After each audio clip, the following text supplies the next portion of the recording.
It's 18 hours into the Chicago blizzard of February 1st, 2011.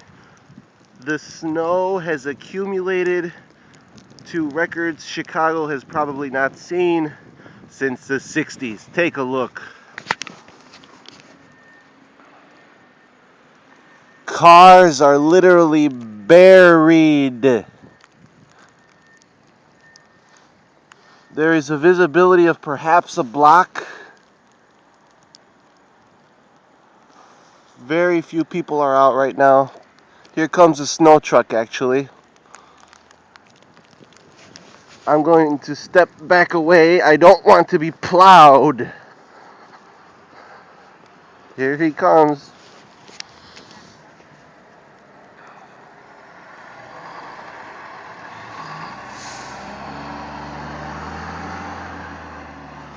That's one for the city of Chicago. Hoorah!